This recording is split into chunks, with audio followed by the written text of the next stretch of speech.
방금 읽은 오늘 본문의 내용은 크게 두 가지로 나눌 수가 있겠습니다. 첫째는 14절로 성도가 해야 할 일입니다.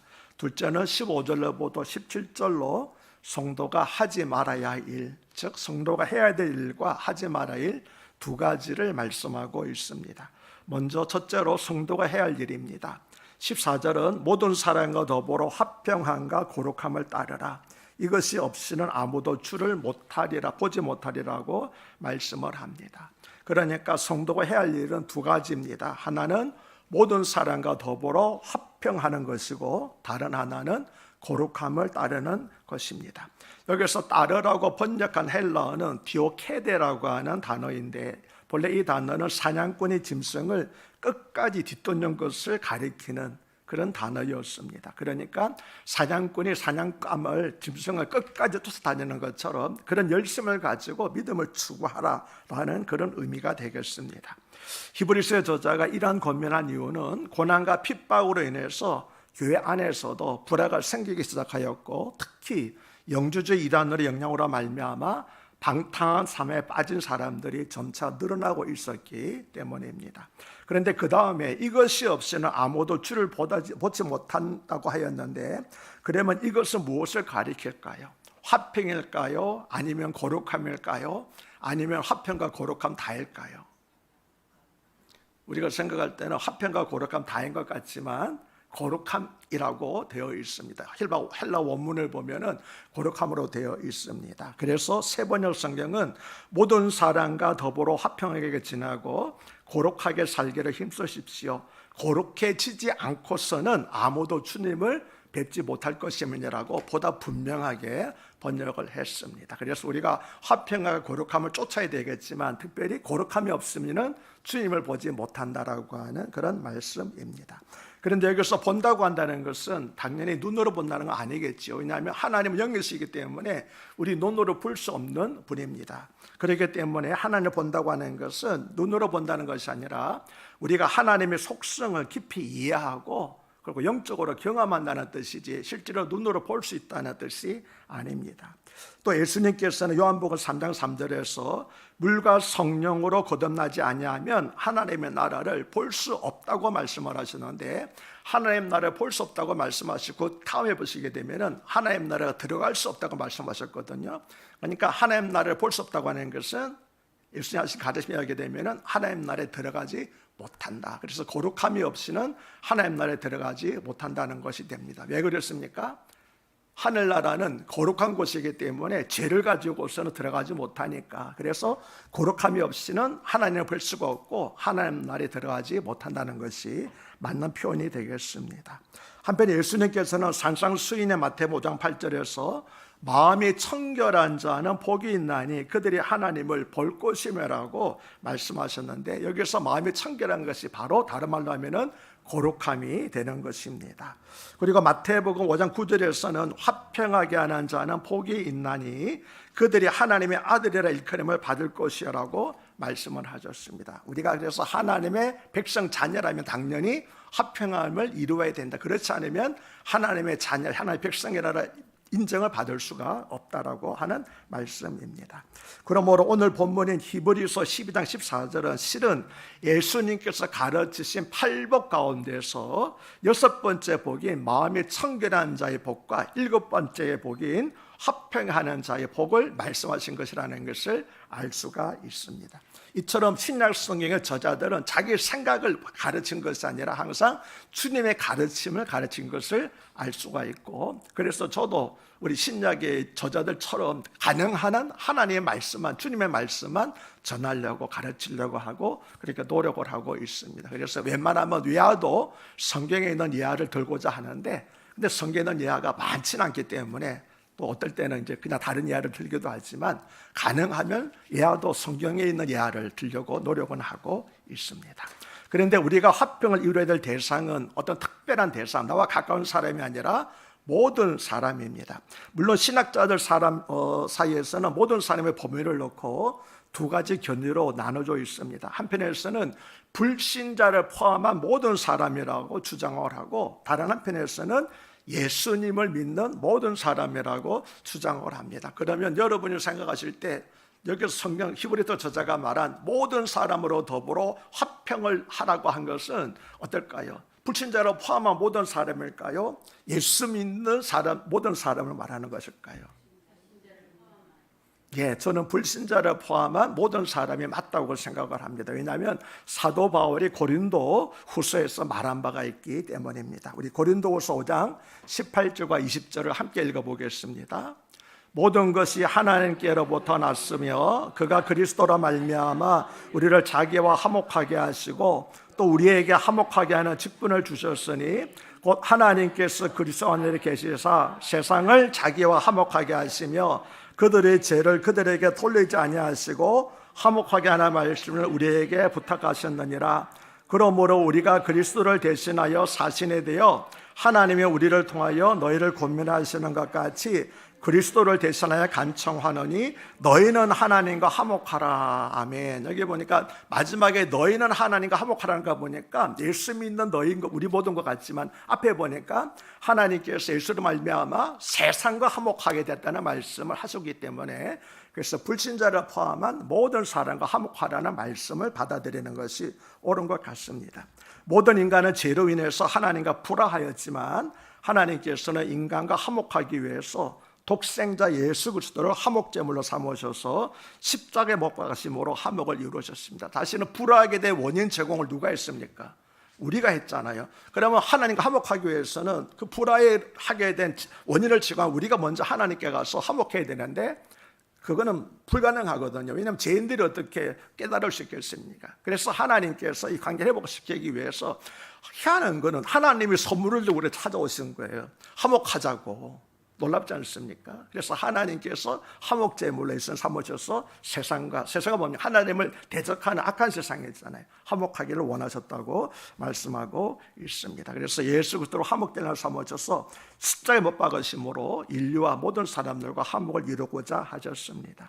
그리고 주님께서는 그의 몸과 함께 우리의 죄를 십자가에 못 박았기 때문에 우리 믿는 사람들은 죄사함을 받아서 거룩해졌습니다. 그래서 거룩하신 하나님께 나아갈 수 있는 길이 열려지게 된 것인데 이것을 가리켜서 화목이라고 성경은 말씀하고 있습니다. 그래서 말씀하기를 먼저 하나님 우리 화목하신 것처럼 우리도 먼저 모든 사람과 화목해야 된다는 것입니다. 제가 언젠가 말씀을 드렸잖아요. 세상 사람들은 술 한 잔 마시고 화목하게 되는데 참 화목하지 못하는 사람이 누구라고 그랬습니까?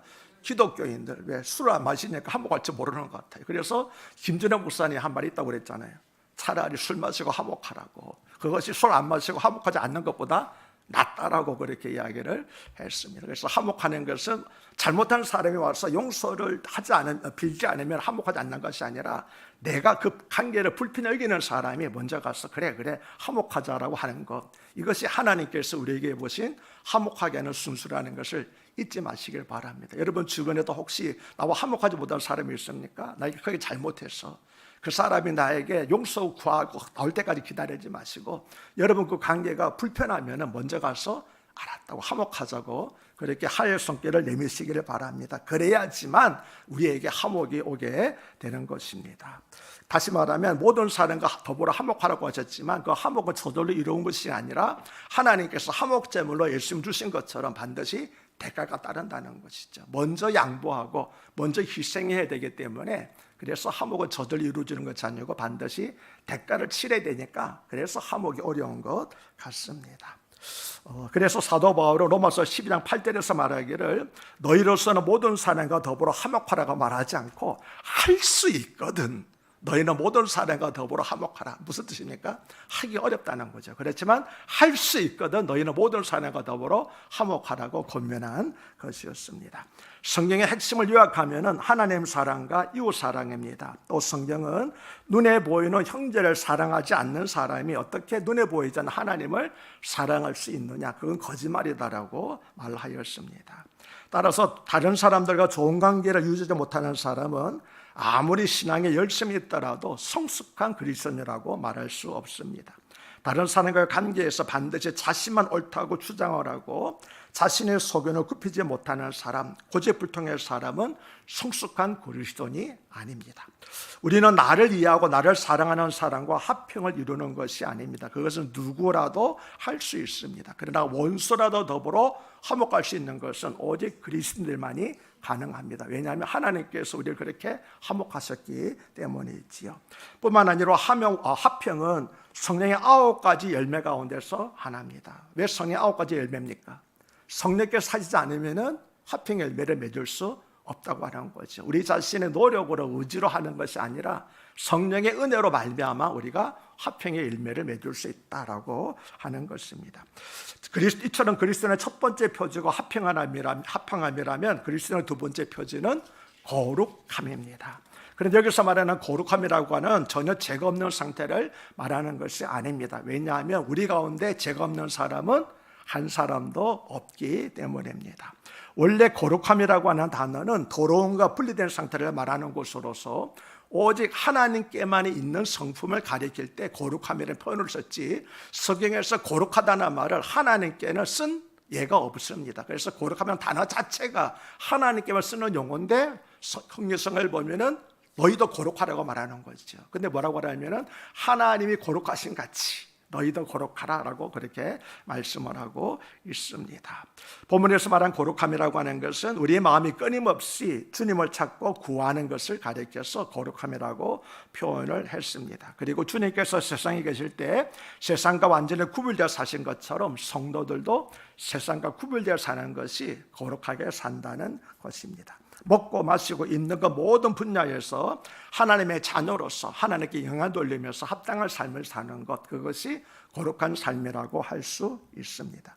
거룩함의 본은 우리 주님께서 보여주셨지요. 그러므로 우리도 주님처럼 구별되게 거룩함을 보여야 될 것입니다. 그것은 세상 사람들과 똑같이 살지만 죄를 짓지 않는 것이며, 악과 유혹을 배척하고 부정과 싸우는 것이며, 자신을 포기하고 희생하는 것입니다. 또 내 유익보다는 다른 사람의 유익을 먼저 배려하는 것이 바로 세상 사람과 구별되어 거룩하게 사는 삶입니다. 우리는 거룩한 하나님의 나라에 들어갈 사람들이기 때문에 성도의 정체성이 뭐냐 하면은 거룩함이라고 말할 수가 있겠습니다. 그러므로 거룩해지기를 애쓰며 갈망하는 성도님들이 되시기를 바랍니다. 그런데 여기서 주목할 점은 히브리서의 저자가 합평만 강조한 것이 아니라 거룩함을 함께 강조했다는 사실입니다. 만일 합평만 강조하게 되면 어떤 일이 일어날까요? 좋은 게 좋은 것이라고 생각하면서 비진리와도 타협하라고 될 것입니다. 그거는 결코 성경에 말씀하시는 화목이 아닌 것입니다. 그러므로 우리는 합평 힘쓰는 동시에 거룩함도 일어나도록, 다시 말하면 거룩함 가운데에서 합평이 이루어지도록 힘쓰고 노력해야 될 것입니다. 다시 말하면 거룩함으로 합평과 진리 밖에 있는 평화는 모두 거짓이기 때문입니다. 그것은 언제 터질지 모르는 화약과도 같습니다. 크게 두 번째로 오늘 본문 말씀 가운데서 첫 번째가 성도가 해야 될 일에 대해서 말한다고, 하지 말아야 될 일에 경고했다면은 해야 될 일에 말했다면은 두 번째는 성도가 하지 말아야 될 일에 대해서 경고하고 있는데 크게 세 가지를 경고했습니다. 첫째는 쓴뿌리, 둘째는 음행, 셋째는 망령됨입니다. 먼저 15절은 너희는 하나님의 은혜에 이르지 못하는 자가 없도록 하고 또 쓴뿌리가 나서 괴롭게 하여 많은 사람이 이로 말미암아 더럽게 되지 않게 하며라고 말씀합니다. 여기서 하나님의 은혜에 이르지 못하는 자가 없도록이라는 말씀은 한때 하나님 열심히 믿었지만 스스로 믿음을 저버린 사람들이 없도록 하라고 하는 그런 말씀입니다. 이들을 예를 든다고 그러면은 신앙생활하기가 너무나 힘들어, 그래서 이제 나는 하나님 그만 믿을래, 교회 그만 다닐래라고 은혜를 포기하는 사람들을 가리킨다고 할 수가 있겠습니다. 이런 사람들이 바로 하나님의 은혜에 이르지 못하는 사람들입니다. 그리고 쓴뿌리가 나서 괴롭게 하는 자는 불신앙과 배교 행위를 저지르는 사람들을 가리켜서 한 말입니다. 쓴뿌리라고 하는 말은 신명기 29장 18절에 너희 중에 남자나 여자나 가족이나 집하나 오늘 그 마음이 우리 하나님 여호와를 떠나서 그 모든 민족의 신들에게 가서 섬길까 염려하며 독초와 쑥의 뿌리가 너희 중에 생겼사라는 말씀에서 인용한 것입니다. 이처럼 신명기에서 말씀하신 쓴뿌리는 우상 숭배와 관련되어서 백성들의 마음을 하나님께 떠나도록 미혹하는 자들, 그들을 가리켜서 쓴뿌리라고 그렇게 말을 하였습니다. 따라서 히브리에서 말하는 쓴뿌리도 예수님을 믿는 신앙에서 떠나게 하는 배교자들을 가리키는 것이라고 할 수가 있겠습니다. 그런데 신약에서는 쓴뿌리를 그런 식으로 말하지 않죠. 쓴뿌리라고 하는 것은 우리 마음속에 있는 증오라든지 아픔이 해결되지 않은 것, 어릴 때 받았던 상처가 해결되지 않고 그대로 남아있는 것, 이걸 가리켜서 신약에서는 쓴뿌리라고 말하고 있는데, 성경에서 오늘 히브리서나 신명기에서 말하는 쓴뿌리는 바로 우상 숭배자들과 배교자들을 가리켜서 쓴뿌리라고 말씀하고 있다는 걸 착오 없으시기를 바랍니다. 그래서 하나님을 버리고 배교하거나 우상 숭배에 빠지는 것을 쓴뿌리라고 하였는데, 이것은 믿음의 공동체의 가장 큰 위협 중에 하나가 될 수 있겠습니다. 왜냐하면 이것은 마치 물귀신처럼 자신만 죽는 것이 아니라 다른 사람들도 붙들어서 죽음에 빠지게 이르도록 하기 때문입니다. 이런 사람들 때문에 교회 안에서 갈등이 일어나고 다른 사람들도 마음의 상처를 받아서 믿음에 떠나게 되는 것이기 때문에 이런 쓴뿌리를 가진 사람이 없도록 해라라고 권면하고 있습니다. 16절은 음행하는 자와 한 그릇 음식을 위하여 장자의 명분을 판 에서와 같이 망령된 자가 없도록 살피라고 말씀을 합니다. 교회 합평과 거룩함을 손상시키는 또 다른 위험은 육신의 욕망입니다. 특히 거룩함을 잃어버린 사람들은 성적인 죄를 저지르고 하나님을 생각하지 않고 삽니다. 이들은 겉으로는 신앙인 것처럼 보이지만 실제의 삶은 불신자보다도 더 악한 사람들입니다. 음행은 성적인 부도덕을 말합니다. 모든 사람에게는 성적인 욕망이 있기 때문에 누구나 언제든지 육체적이나 마음으로 성적인 범죄를 저지를 수 있는 위험이 있다는 사실을 항상 조심해야 할 것입니다.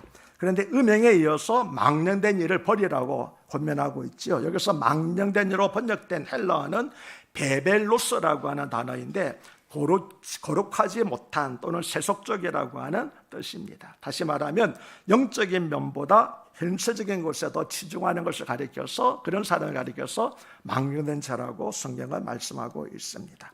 그런데 에서는 장자의 명분을 팥죽 한 그릇에 팔아버림으로써 현세적인 것을 위해서 하늘의 참되고 영원한 복을 무가치한 것으로 여기고 내던져 버리는 망령된 자의 모델이 되었다고 하는 것입니다. 우리 창세기 25장 17절부터 34절을 한번 같이 읽어보도록 하겠습니다. 자, 그 아이들이 장성함에 에서는 익숙한 사냥꾼이었으므로 들사람이 되고 야곱은 조용한 사람이었으므로 장막에 거주하더니 이삭은 에서가 사냥한 고기를 좋아하므로 그를 사랑하고 리브가는 야곱을 사랑하였더라. 야곱이 죽을 수 없더니 에서가 돌아와서 심히 피곤하여 야곱에게 이르되 내가 피로나니 그 붉은 것을 내게 먹게 하라 한지라. 그러므로 에서의 별명은 에돔이더라. 그런데 형의 장자의 명분을 오늘 내게 팔라. 에서가 이르되 내가 죽게 되었으니 이 장자의 명분이 내게 무엇이 유익하리요. 야곱이 이르되 오늘 내게 맹세하라. 에서가 맹세하고 장자의 명분을 야곱에게 판지라. 야곱이 떡과 팥죽을 에서에게 주매 에서가 먹으며 마시고 일어나 갔으니 에서가 장자의 명분을 가볍게 여김이었더라. 아멘. 자, 에서 행동이 보이시죠? 뭐라고 그럽니까? 내가 죽게 되는데 이까지 장자의 명분이 나에게 지금 무슨 유익이 있겠느냐? 아무런 도움이 안 된다고 말하고 있습니다. 그걸 마지막에 뭐라고 그럽니까? 에서가 먹고 일어나 갔다라고 해서 생각 없이 그냥 충동적으로 육체적 행동으로 움직이는 사람을 보여주고 있습니다. 하는 행동을 보십시오. 먹고 일어나서 갔다라고 되어 있습니다. 한 번쯤 주저하고 생각하는 건 없습니다. 그래서 에서는 육적인 사람, 그렇죠? 육적인 욕망이 자기 자신을 내맡기는 사람이라는 것을 알 수가 있습니다. 에서는 장자의 명분이 얼마나 중요한지를 깊이 생각하지 않고 우선 배가 고픈 것만 생각하고 장자의 명분을 팥죽 한 그릇과 맞받고 보이고 말았습니다. 히브리 저자는 바로 이런 행동을 두고 망령된 자라고 지적한 것입니다. 장자권은 아버지의 기업을 상속하는 고난이지만 더 나아가서 아버지를 통해 주시는 하나님의 약속된 복을 받는 권한이기도 하였습니다. 에서는 자신의 능력과 상관없이 태생적으로 날 때부터 이 복을 받게 되어 있었는데 누구에게도 빼앗길 수 없는 자신의 고유하고도 소중한 장자권을 배고픔을 참지 못하고 동생 야곱에게 팔아버렸습니다. 어떻게 팔았습니까? 맹세하고 팔았잖아요. 우리가 생각할 때 야곱이 맹세시키는 놈이 야베다고 그러는데 유대인들이 맹세할 때는 적어도 3번 이상 다짐합니다. 정말이야? 정말이라니까. 3번 이상 다짐하고 난 다음에 맹세가 효과적으로 이루거든요. 그러니까 한 번 맹세하고 판 것이 아니고 그 3번 과정을 이루어졌는데 그 3번 동안도 에서는 한 번도 거기에 대해서 주저하지 않았다는 것을 보여주고 있습니다. 이처럼 에서가 장자의 맹세하고 판 것은 어쩌다 그렇게 한 것이 아니라 평소 자신이 하나님의 복에 대해서 장자권에 대해서 얼마나 가볍게 생각했는지 하는 것을 여실히 보여주는 것이었습니다. 이런 에서의 행위는 하나님께서 장자에게 주시고자 했던 축복에 대한 불신앙에서 비롯된 것으로 이런 점에서 배교자들의 불신앙 역시 에서의 불신앙과 같이 망연된 일이라는 것입니다. 눈에 보이지 않는 거 하나님의 축복에 지금 내가 살아가는데 무슨 유익이 있느냐, 아무런 유익이 없다라고 배척하는 걸 말하는 거죠. 그러므로 본문에서 말하고자 하는 망연된 자란 눈앞에 보이는 육신적인 삶을 위해서 눈에 보이지 않는 영적인 삶을 뒤로 모르거나 포기해버리는 사람, 이런 사람들을 성경은 망연된 자라고 말하고 있는 것입니다. 다시 말하면 에서와 같은 실수를 거듭하고 있는 자, 땅에 속한 욕심과 하늘나라에 대한 욕심을 서로 맞바꾸고 있는 자라고 하고 있습니다. 하늘나라의 삶의 가치를 바로 인정한다면 그것을 얻기 위해서 땅의 욕심을 버려야 되는데 두 가지 욕심을 다 버리지 못하고 있는 자도 역시 망대된 자라고 할 수가 있겠습니다.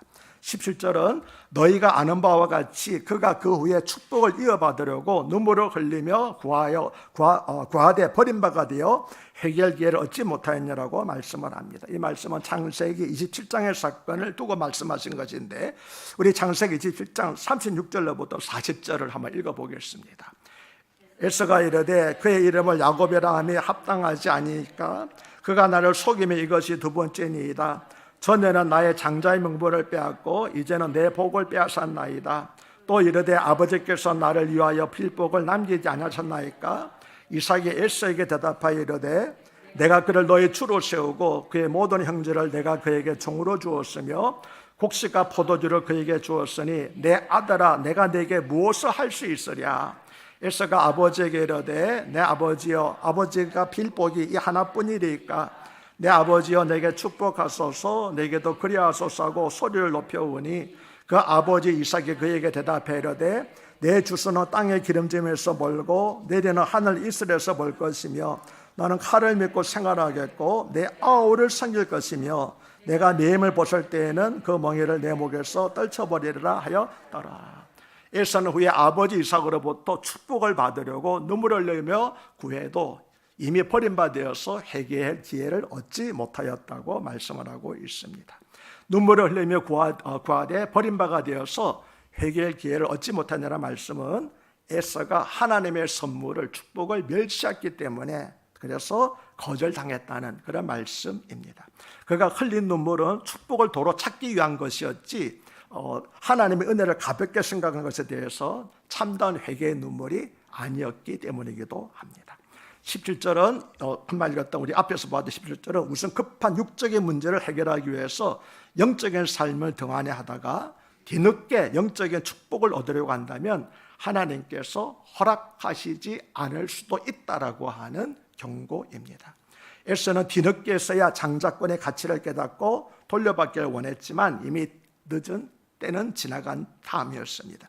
이처럼 에서와 같은 사람은 영적 감각을 상실하고 거룩한 것보다 세속적인 것을 추구하며 탐욕과 욕망을 쫓아 살다가 결국 망하는 인생을 당하게 되는 것입니다.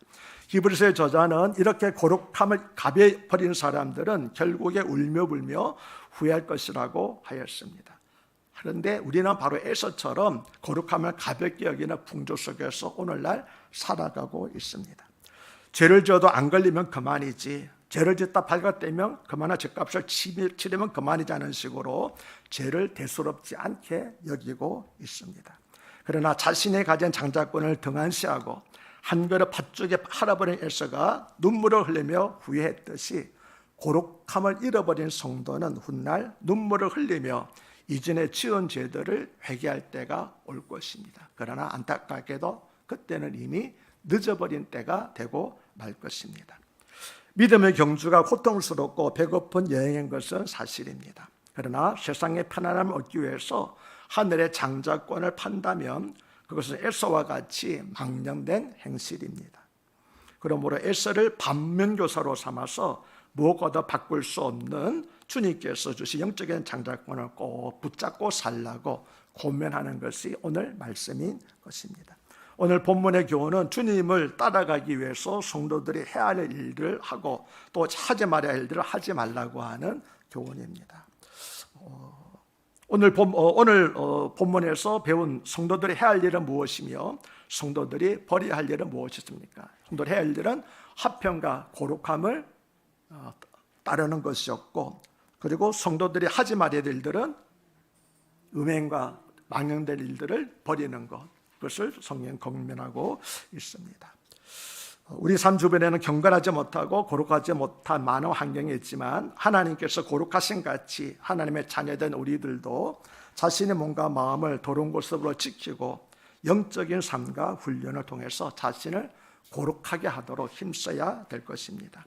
또 우리가 살아가면서 육체적으로나 또는 마음으로 음행을 저지를 수도 있고 또 육의 욕심에 사로잡혀서 세상 것을 얻기 위해서 믿음 생활을 포기하거나 뒷전으로 밀칠 수도 있겠지만, 그러나 잊지 말 것은 일시적인 실수로 영원한 복을 버리는 그런 어리석은 망령된 자가 되지 말아야 한다는 것입니다. 우리는 당장 눈에 퍼 보이는 것을 급하고 중요한 것으로 생각하고 보이지 않는 영적인 문제는 덜 급하고 덜 중요한 것으로 생각하기 쉽습니다. 발등에 떨어진 불보듯 걸려고 하는 것이죠. 그렇지만 더 중요한 것은 뭡니까? 영적인 것, 이것을 소홀히 해서는 안 된다라고 하는 것입니다. 그래서 어떤 사람이 쓴 책을 보니까 급한 일을 행포라는 게 있답니다.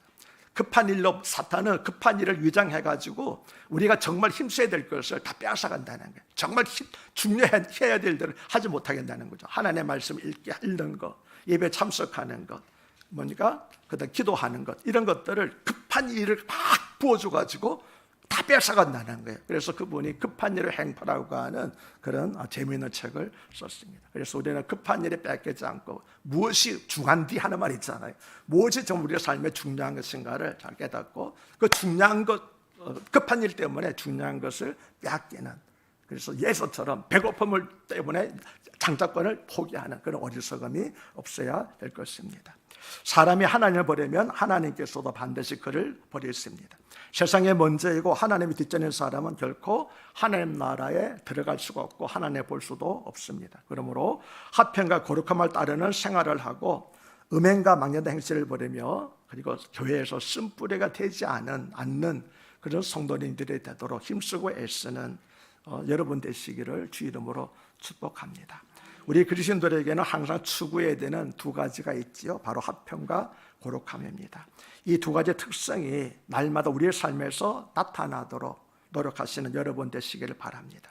오늘 하루 우리 주변의 사람들과 원만한 관계, 사람과의 관계를 맺어가는 화평, 그리고 내 삶의 현장에서 하나님을 끝까지 추구하는 거룩함을 이루어가는 우리 큰사랑교회 성도님들이 되시기를 주 이름으로 축복합니다. 하나님 아버지, 오늘 말씀을 통해서 우리가 힘쓰고 애써야 될 것은 화평과 거룩함을 따르는 것이고 우리가 버려야 될 것은 음행과 그리고 망령된 행실과 쓴뿌리가 되는 것이라고 말씀을 하셨습니다. 우리 삶 가운데서 하나님, 내가 혹시 다른 사람들에게 쓴뿌리가 되고 있다면 버리게 하여 주시고 망령된 행실을 버리게 하여 주시고 음행도 버리게 하여 주시옵소서. 무엇보다도 화평과 거룩함을 따르는 우리 큰사랑교회 성도들이 되므로 말미암아 악한 시대에 햇불과 등대와 같은 역할을 감당할 수 있는 그런 우리 큰사랑교회로 삼아주시고 우리 후임 목사님으로 말미암아 우리 교회가 이 같은 사명을 더욱 튼실히 성실히 감당할 수 있도록 하여 주시옵소서. 예수님을 받들어 간곡히 기도드리옵나이다.